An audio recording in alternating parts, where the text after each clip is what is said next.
Welcome back to the last lecture, to the last part on K Narayan, Swami and Friends. I welcome you all again to CEC-UGC live lecture.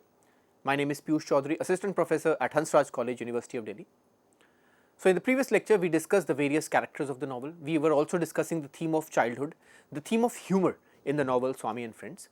We will continue our discussion on the other major themes of this novel. So, now let me take you to a detailed analysis of one very major theme of the novel, and that is critique of the education system. So, this is the next major important theme, and that is critique of the education system. Now, look at the opening lines of the novel in chapter 1 to understand the critique of the education system that K Narayan tries to offer in the novel. So, the very first opening lines of the novel, and this is how the very first opening lines of the novel read. It was Monday morning. Swaminathan was reluctant to open his eyes. He considered Monday especially unpleasant in the calendar. After the delicious freedom of Saturday and Sunday, it was difficult to get into the Monday mood of work and discipline. He shuddered at the very thought of school, that dismal yellow building, the fire-eyed Vidyagam, his class teacher, and the headmaster with his thin, long cane. So, this is how chapter 1 begins. So, straight away, the very first thing that K Narayan does is he criticizes the education system from the very beginning. How is the school represented? The school is represented as that dismal yellow building. That's how it is described. And the headmaster with his thin, long cane. So, you see the bad state of education here. So, once again we notice a critique of the education system in the very beginning pages, and how corporal punishment is given to the students, and a simple reading of the curriculum that was taught to students would make it very clear that K Narayan's intention is to criticize the education system. For example, Swaminathan had to copy down a page from his 8th lesson and write dictionary meanings of difficult words in his notebook. This is all mentioned in chapter 1 of the novel. So, all this seems very useless, isn't it? Isn't this a very useless education system? So, instead asking the students to bring out something from his or her own imagination, the teacher has asked the student to copy an entire page in his notebook. This is not at all a critical method of learning. It's basically an obsolete method of learning. It's a useless method of learning. So, with this, Narayan is offering a critique of the education system in Swami and Friends. It's pointless homework that is being given to the students, but this is colonial education and not very useful for the mental and critical development of a child's education. The purpose of literature, because since these are lectures of literature, what is the purpose of literature? It's also somewhat similar. The purpose of literary studies is to learn and grow and enjoy the process through a critical learning method, which leads to great changes in the critical thinking framework of the readers, of the viewers. But what is happening in Swami and Friends is that the school never focuses on critical learning, it focuses on rote learning. And rote learning is never a good learning. Experiential learning is the best learning. Also, the opening lines of the novel make it clear that Swaminathan does not want to go to his school, as school is not a fun place for him. Swami did not want to go to school on a Monday morning because of the fear of his headmaster and his class teacher, whose name is Mr. Vidyagam, who is described as fiery-eyed because he is very strict. He punishes students with his thin, long cane, right? So, this shows that the child is living in a very bad education state. You will notice that the comedy that is employed is light comedy. Comedy is not very rowdy or boisterous, but still it is a healthy enough comedy, right? But at the same time, beneath the garb of this comedy, K Narayan is offering a critique of the education system. Since we are talking about comedy, look at what our Swami looks at when he looks at the face of his teacher. So, next up, read these lines.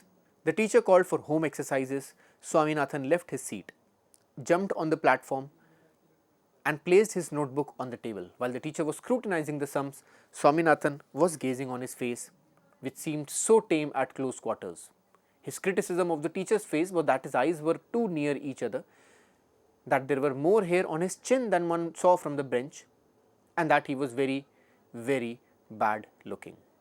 So, you see, his criticism of the teacher's face was that his eyes were too near each other. That's how a child views. Okay. Then there was more hair on his chin than one saw from the bench, and that he was very, very bad looking.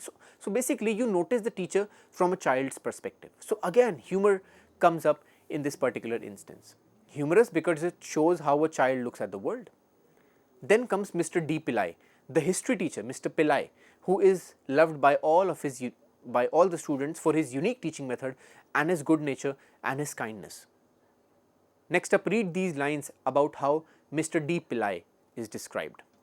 Next period they had history. The boys looked forward to it eagerly. It was taken by D. Pillai, who had earned a name in the school for kindness and good humour. He was reputed to have never frowned or sworn at the boys at any time. His method of teaching history conformed to no canon of education. When he described the various fights in the history, one heard the clash of arms and the groans of the slain. He was the despair of the headmaster. So the headmaster did not like him. Why? Perhaps because of his unique teaching methods, because he is not traditional. So once again, in a very subtle way, in a humorous way but subtle way, R.K. Narayan is offering a critique of education. Narayan is showing a very bleak picture of education, a very bad state of education. He is drawing a bleak picture of education system and the teachers. Okay. So the fact that D. Pillai is not liked by his headmaster because of his different teaching skills, because of his lenient attitude, shows a poor state of education. Then comes the class of scriptures by Mr. Ebenezer. So there are references to the colonial education. Samson, Jesus, Israelites are referred to. So once again we notice the critique of the colonial education that only focuses on the Western gods, colonial gods. There are no mention of the indigenous gods. So this is a very foreign education that these children are getting. It's a deliberate attempt by the colonial system to make people forget their religion, forget their culture and accept Christianity. And Mr. Ebenezer, as we all know, he was a fanatic. Look at what Ebenezer talks about the Indian gods and how he downgrades Indian culture as part of his missionary tactics. The only trouble was that the scripture master, Mr. Ebenezer, was a fanatic. And this is what he says, "Oh wretched idiots," referring to the students in the class, the teacher said, clenching his fists, "why do you worship dirty, lifeless wooden idols and stone images? Can they talk? No. Can they see? No, because they have no life." So he is referring to the Indian gods, that they are dirty, lifeless wooden idols, that you are into stone images, that you are worshipping stones, right? And then he turns to Christianity. Now see our Lord Jesus. He could cure the sick, relieve the poor and take us to heaven. He was a real God. Trust him and he will take you to heaven. The kingdom of heaven is within us. Tears rolled down Ebenezer's cheeks when he pictured Jesus before him. The teacher was intolerable today. Swaminathan's blood boiled.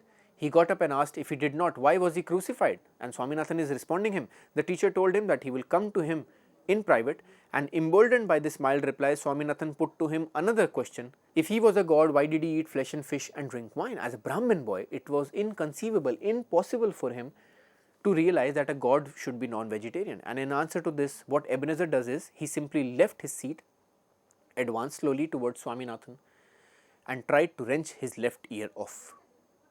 So these are autobiographical elements in these lines, right? There is a strongly autobiographical account in R.K. Narayan's life. R.K. Narayan wrote his autobiography, My Days, and in that autobiography, he describes similar situations. He describes his teachers who were in favor of colonial education and who used to make fun of the Indian gods. And they used to compare the Indian and the Hindu gods and with the Christian gods. So this is a very autobiographical account.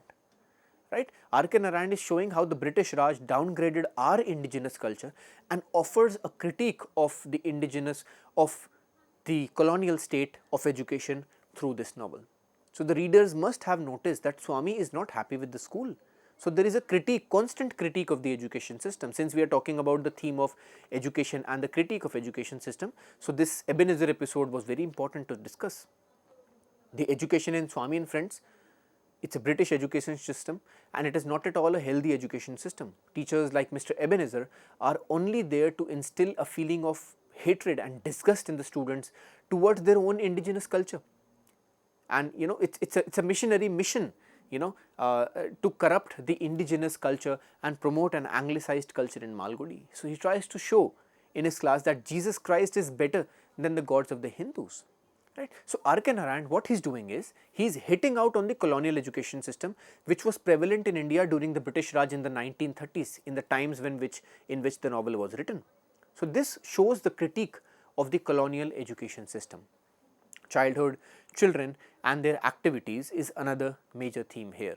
right. So, this is because most of the novel is filled with the trials, the fears, joys of Swami and his friends, and how they carry on with all of this in their day to day lives. Look at the comments by K Sunita, a critique. So, according to K Sunita, school is a symbol of tutelage and cultural conflict. The novel, and the critic is talking about Swami and Friends here, the novel analyzes the process by which children are socialized to endorse colonial values, whereby the colonial and the peasant sensibilities are diametrically opposed, and so guarantee a painful dichotomy, a division within the self. So, this is the critical comments.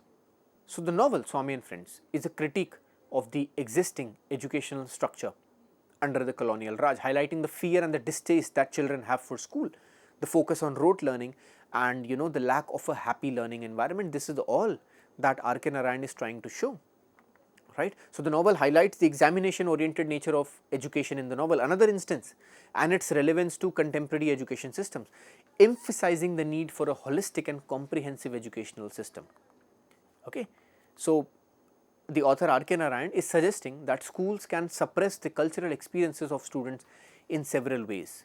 In which way? The first way, for instance, is, for example, imposition of a colonial curriculum. So, the imposition of a colonial curriculum, what it does is, it distances the students away from their own culture. So, the educational system is rooted in a colonial legacy that prioritizes Western knowledge, it prioritizes Western values, and at the expense of Eastern values, indigenous cultural, Indian cultural practices.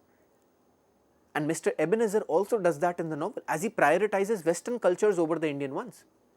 So, the curriculum also, the curriculum of the school, of Swami schools, does not resonate with the lived experience of Indian students, leading to a disconnection from their cultural identities. So, R K Narayan is basically suggesting that schools can suppress the cultural experiences of students in several ways.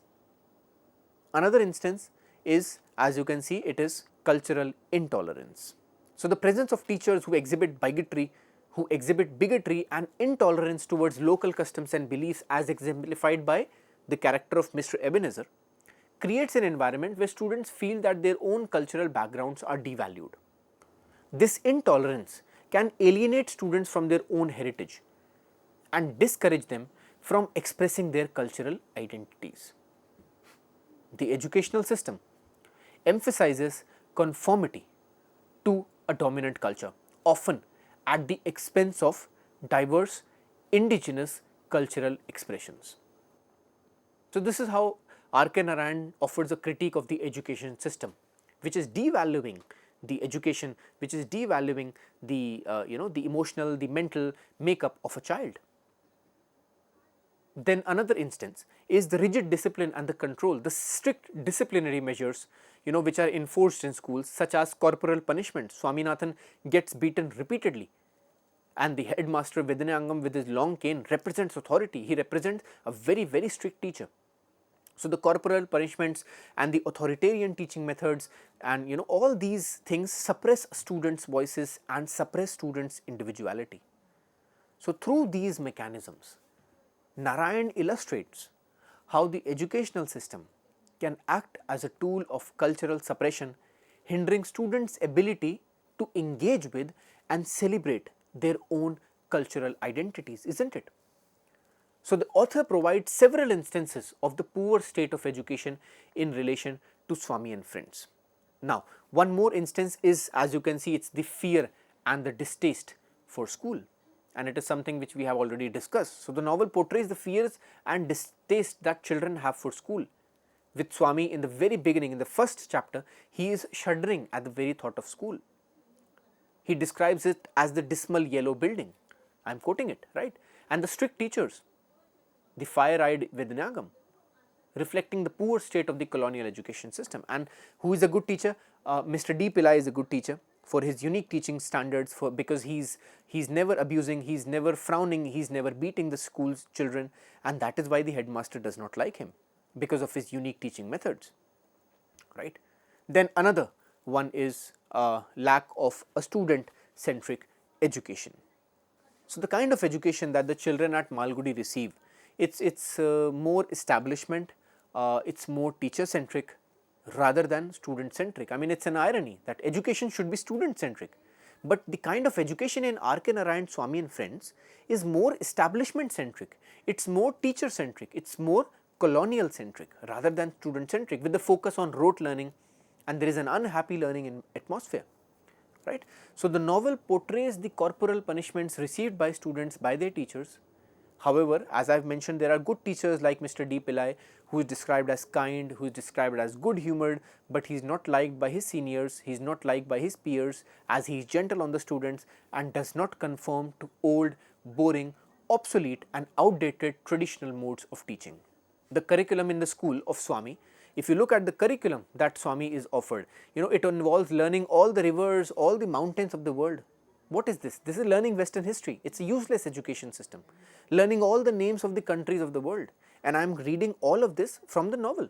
This is what Swami has to do. He has to learn all the rivers, all the mountain ranges. He has to learn Western history. He has to learn the names of the countries of the world. Students have to learn the capital of Spain. Swami has to learn what is the most important river in Africa. Don't you think that all this is useless? It's not, generating a critical thinking in the students. What will you achieve if you just learn all the countries of the world, all the maps of the world? Real life practical knowledge here, of course, is missing. So what R.K. Narayan is doing is, he is satirizing the poor state of colonial education. He is critiquing the unnecessary curriculum. The kind of education that is there in his school is very, very mechanical. It is not at all something which will help a student. It is very mechanical. It's very boring. It's very obsolete. It's outdated. So the poor state of education coupled with the unhappy atmosphere and the humiliating beatings leads Swami to rebel, and he leaves his first school. Then later on, after leaving Albert Mission School, he goes to the board high school and also runs away from the second school due to the suffocating and the humiliating atmosphere. These instances demonstrate how Swami suffers from the poor state of education in the novel, leading to fear, disillusionment, confusion, rebellion and escape. So even though Narayan's work is mostly apolitical and fails to engage with the colonial realities of the times, right? So Narayan's work is basically apolitical, but Narayan's narrative certainly contains subtle patterns of resistance. For example, as exemplified in the education curriculum, in the critique of the education system. So even though his work is mostly apolitical, mostly, he does not talk about the political things, but his narrative contains subtle patterns of resistance to colonial narratives without adopting an explicit militant stance. So one way of doing this is through his critique of education system in the novel, and that is what he does. The novel also offers a subversive critique of the colonial education system and the values that it imposes. The narrative's ambivalence towards colonization reveals a deeper layer of resistance embedded within the text. So the structure of the novel is analyzed as a shift from childhood innocence to the anxieties of growing up. So the protagonist's experiences, such as protests and challenges to authority, symbolize the broader coming of age narrative of India itself. So that's how I am connecting this novel to the coming of age of India itself, oscillating between tradition and modernity. Malgudi is oscillating between tradition and modernity, so is the novel. So is the world represented in the novel, right? So now we'll go on to the next theme, and the next theme is childhood and innocence. So R.K. Narayan, Swami and Friends, as we've already mentioned, it's a humorous novel, but at the same time it's an insightful novel as well. So at the outset, it can be said to be like an episodic story of school boys and their psychology and their trials and tribulations and happiness, but Swami and Friends can be also read as a full-fledged study of innocence, because Narayan studies it with a detached objectivity. So psychology of a school-going child is very, very aptly analyzed by R.K. Narayan. So he analyzes the innocence of school-going children with a comic, ironic sense. So innocence as a theme is exemplified in the Friends of Swami, Swami himself of course, and the granny as well. But one thing is constant, and that is innocence is exemplified through a comic ironic view. So another important theme is the growth of Swami from innocence to experience. So look at these lines.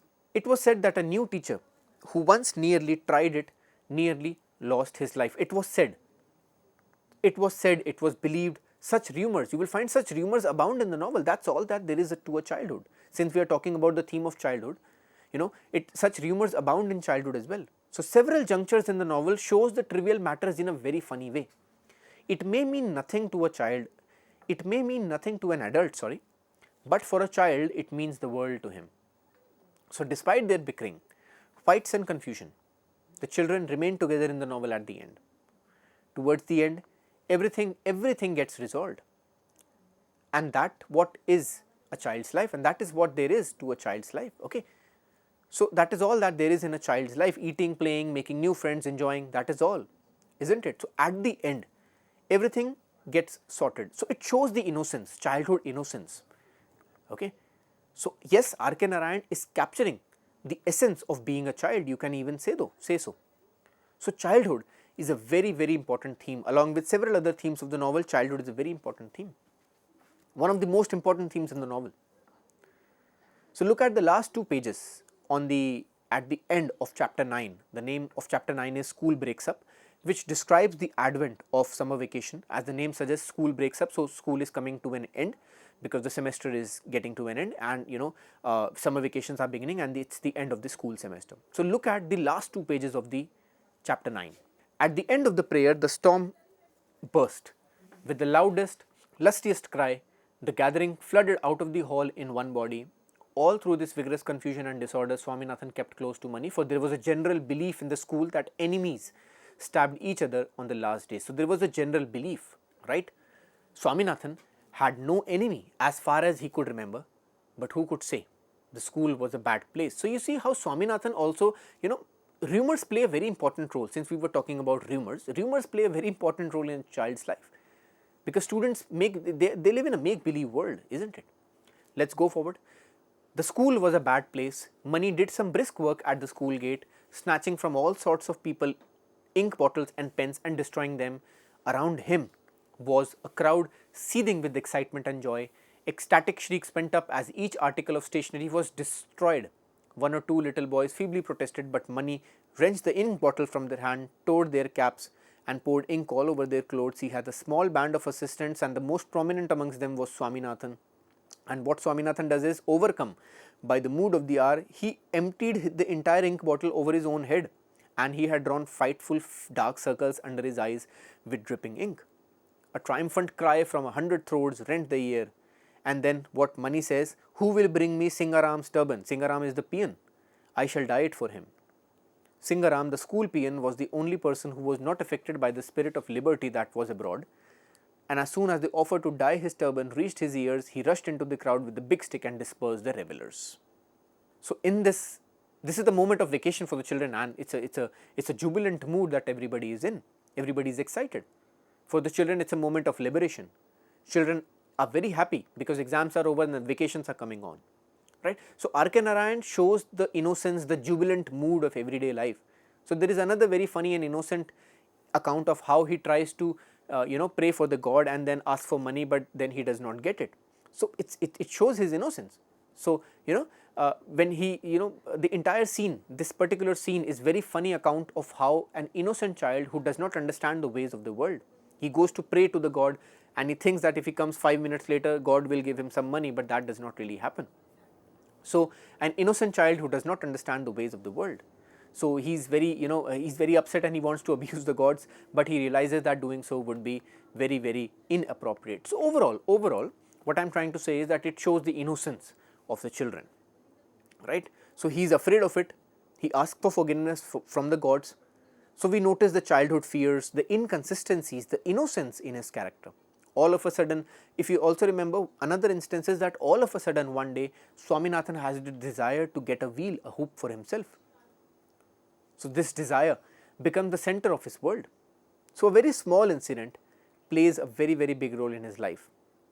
And that is how children behave, isn't it? What is serious for us, for humans, for adults, might be very frivolous for them. And what is frivolous can be very, very serious for them. So children overthink a lot on certain things. So these are just childhood things that, and these are childhood fears that R.K. Narayan is showing us. The childhood innocence. So hence childhood innocence, as I've mentioned, it's a very, very major theme of this novel. Now, if you remember the very famous chapter number 13, MCC, very light ironic humor is there in this chapter. The chapter is written in a very light humor, ironic manner. So chapter 13 is important. Why I am referring to chapter 13 particularly in the theme of childhood innocence is because chapter 13 brings a whole new aspect, a new adventure in the lives of children, right? You may call it this way, a new aspect, a new adventure, a new liveliness in their lives. Something has started very fresh. What is it? It's cricket, because now they want to start their own cricket team.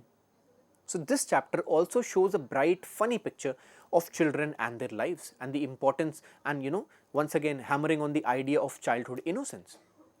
So being young children, they don't really understand, being innocent children, they don't really understand that human institutions like money work in a very different way, okay? So they don't understand that they have to pay in advance to a company to bring bats, to get bats from them. So chapter 13 shows a very, the entire chapter 13 can be read in terms of the theme of innocence in this novel, right? And it's very funny and very innocent. And then despite several setbacks, they are finally able to play cricket, and Swami is praised by everyone for his bowling skills, and Swami gets the title Tate then and there on the spot. So you see how the entire chapter captures the innocence of children perfectly in this particular chapter. So R.K. Narayan's chapter captures that. He captures the essence of what it means to be a child. Alright. So that is why childhood innocence is a major theme in this novel, and that is what this entire novel is all about. The novel does talk about some serious things like education, colonial power, but overall the mood of the novel remains jubilant. The main theme is childhood innocence as exemplified in the life of Swami and all his friends. So with this, I come to the end of this 4-part lecture series on Swami and Friends by R.K. Narayan. I hope these lectures have allowed the readers and the viewers to appreciate the narrative beauty of this novel. Looking forward to seeing you all in the subsequent lectures in the very near future. Thank you for tuning in at CEC-UGC. Thank you so much for your attention and engagement with these 4 lectures. I will see you very soon. Till then, take care, keep reading and keep learning. Goodbye.